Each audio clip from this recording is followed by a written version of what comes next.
Hi home makers, welcome to our channel. ഇന്ന് ഞാൻ നിങ്ങളെ പരിചയപ്പെടുത്താൻ പോകുന്നത് പാനസോണിക്കിന്റെ റൈസ് കുക്കറാണ്. ഇത് എല്ലാവർക്കും ഉപകാരമുള്ളൊരു കുക്കറാണ്. ഇത് ഞാനിത് മേടിച്ചിട്ട് ഒരു 6-7 കൊല്ലമായി മേടിച്ചിട്ട്. ഞാൻ ഇന്നും ഇപ്പോഴും ഇതിലാണ് ഞാൻ കുക്ക് ചെയ്യുന്നത്. ഇതിപ്പോൾ ആക്ച്വലി ഇത് നോക്കിക്കഴിഞ്ഞാൽ ഇതൊരു അലുമിനിയത്തിന്റെ ടബാണ്. ആ ടബില് ഒരു പ്ലേറ്റ് ഉണ്ട്. അത് മീൻസ് അതിൽ ഫുള്ളായിട്ട് ഹോളായിട്ടുള്ളതാണ്. ഈ കാണുന്നത് അതിന്റെ ഹീറ്ററാണ്, മറ്റേ മെഷീന്റെ. ഇപ്പൊ ഇത് നമുക്ക് എടുത്ത് മാറ്റാവുന്നതാണ്. ആ പ്ലേറ്റ് അതിൽ ഫുൾ ഹോൾസ് ആണ്. ഈ ഹോൾസ് എന്തിനാന്ന് വെച്ചാൽ നമ്മളുടെ മേളില് ചോറും കിടക്കും, അടിയിൽ കഞ്ഞിവെള്ളം ഡെപ്പോസിറ്റ് ആയിട്ട് വരികയും ചെയ്യും. അപ്പൊ നമുക്ക് ജസ്റ്റ് ചോറ് മാത്രമായിട്ടേ നമുക്ക് കിട്ടുള്ളൂ.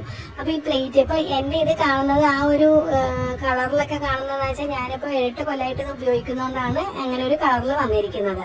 പിന്നെ ഇപ്പൊ ഇതില് വന്നിട്ട് നമ്മള് ഇപ്പൊ ഞാനിപ്പോ ഇതേ നോക്കി, ഇതിലേക്ക് ഞാൻ ചോറും അരിയും കൂടി വെള്ളം അരിയും കൂടി ഞാൻ ഇതിലേക്ക് ഇടയാണ്.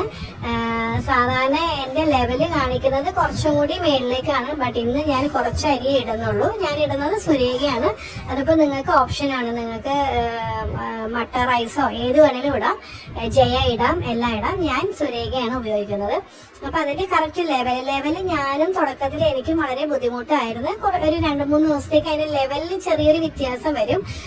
പക്ഷെ പിന്നീട് നമുക്കത് മനസ്സിലാവും. പക്ഷെ എന്നും പറഞ്ഞ് ചോറൊന്നും ചീത്തയാവേ ഒന്നും ആവില്ല. അപ്പൊ അതുകൊണ്ട് ഞാൻ ആ ഒരു ഇതിലാണ് ഇപ്പൊ എന്റെ കറക്റ്റ് ആണ് ആ ലെവല്. എന്നിട്ട് നമ്മളിപ്പോ സ്വിച്ച് ഓൺ ചെയ്തിട്ട് കുക്കിലേക്ക് നമ്മൾ ഓപ്ഷൻ ഇട്ടിട്ടുണ്ട്. ഇതിപ്പോ ഏകദേശം ഒരു 1.5 മണിക്കൂർ കൊണ്ട് നമുക്ക് ചോറാവും. പിന്നെ ഇതിൽ വന്നിട്ട് കുക്ക് കഴിഞ്ഞിട്ട് നെക്സ്റ്റ് വന്നിട്ട് അത് ഓട്ടോമാറ്റിക് ആയിട്ട് അതിന്റെ ചോറ് വെള്ളം വറ്റി കഴിയുമ്പോൾ, അതായത് കഞ്ഞിവെള്ളം താഴേക്ക് പോയി കഴിയുമ്പോൾ തന്നെ വാമിലേക്ക് അത് പൊയ്ക്കോളും ഓട്ടോമാറ്റിക് ആയിട്ട്. അപ്പൊ എന്താ വെച്ചാൽ അത് വാമിൽ കിടക്കുമ്പോൾ നമ്മൾ കാസറോളിൽ ഫുഡ് വെക്കുമ്പോൾ വരുന്നില്ല. പക്ഷെ കാസറോളിനേക്കാളും ഭയങ്കര ഉപകാരമാണ്. കാരണം നമ്മൾ എപ്പോ സ്വിച്ച് ഓഫ് ചെയ്യണോ അതുവരെയും ഇത് ഭയങ്കര ചൂടായിരിക്കും. അതായത് ആവി പറക്കുന്ന ചൂടിൽ കിടക്കും. പക്ഷെ ഒരിക്കലും അത് അടി പിടിക്കില്ല.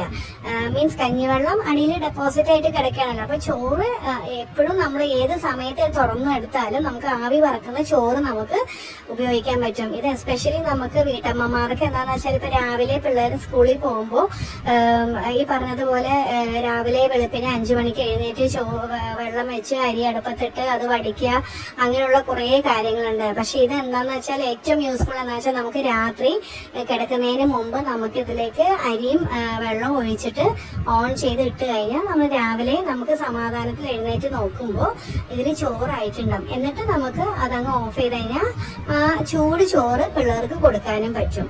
ഇപ്പൊ നോക്കി, ഇപ്പൊ ഞാനിത് ഇട്ടിട്ട് 1.5 മണിക്കൂറിൽ നോക്കിയപ്പോ അതേ ചോറായിരിക്കുന്നു.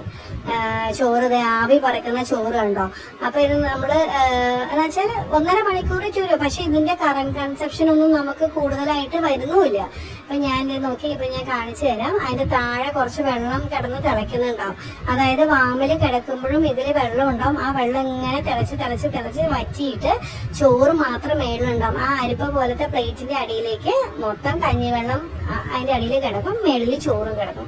അതേ നല്ല ആവി പറക്കുന്ന ചോറ് റെഡി. ഏകദേശം 2 മണിക്കൂർ അല്ലെങ്കിൽ 1.5 മണിക്കൂർ കൊണ്ട് ചോറ് റെഡി ആവേണം. അപ്പൊ ഇപ്പൊ വാം ഓപ്ഷനിലാണ് കിടക്കുന്നത്. ഈ വാം ഓപ്ഷൻ നമുക്ക് എപ്പോ വേണോ, ഇനിയിപ്പോ നമ്മൾ കുറച്ചുകൂടി കഴിയുമ്പോഴേക്കും ഫുൾ വെള്ളം വറ്റിയിട്ടുണ്ടാവും. വറ്റി കഴിയുമ്പോഴേക്കും നമുക്ക് എന്താ ചെയ്യാ, കുറച്ചു നേരം കൂടി കിടന്നിട്ട് നമ്മൾ ഭക്ഷണം എല്ലാം കഴിച്ചതിന് ശേഷം നമുക്ക് ഓഫ് ചെയ്തിടാം. പിന്നെ ഇതിൽ വേറൊരു ഗുണം എന്താ വെച്ചാൽ ഈ പാനസോണിക്കിന്റെ കുക്കറിൽ നമുക്കിപ്പോ ഇന്ന് രാത്രി ഇപ്പൊ ചോറെല്ലാം കഴിച്ചിട്ട് രാത്രി എന്താ വെച്ചാൽ വെള്ളം ഒഴിച്ചിടണ്ട. നമുക്ക് രാവിലെ വരെയും ഈ ചോറ് അതുപോലെ തന്നെ ഇരിക്കും. അതായത് നമ്മൾ സ്പൂണ് വെച്ചാണ് അല്ലെങ്കിൽ നമ്മുടെ തവി വെച്ചാണ് എടുക്കണമെങ്കിൽ ഒരിക്കലും ഇത് ചീത്തയാവേയില്ല. നമ്മൾ രാത്രി വെള്ളം ഒഴിച്ചില്ല എന്ന് പറഞ്ഞൊരു ടെൻഷനോ ഒന്നും വേണ്ട. രാവിലെ നിങ്ങൾക്ക് അതേ ചോറ് തന്നെ. പിന്നെ രാവിലെ വേണമെങ്കിൽ ബാക്കിയുള്ള മാറ്റി വെക്കാം. Thank you for watching. നിങ്ങൾക്ക് ഈ വീഡിയോ ഇഷ്ടപ്പെട്ടെങ്കിൽ എനിക്ക് സബ്സ്ക്രൈബ് ചെയ്യുക, ഞങ്ങളുടെ ചാനൽ ഫോളോ ചെയ്യുക, ലൈക്ക് ചെയ്യുക. Thank you so much.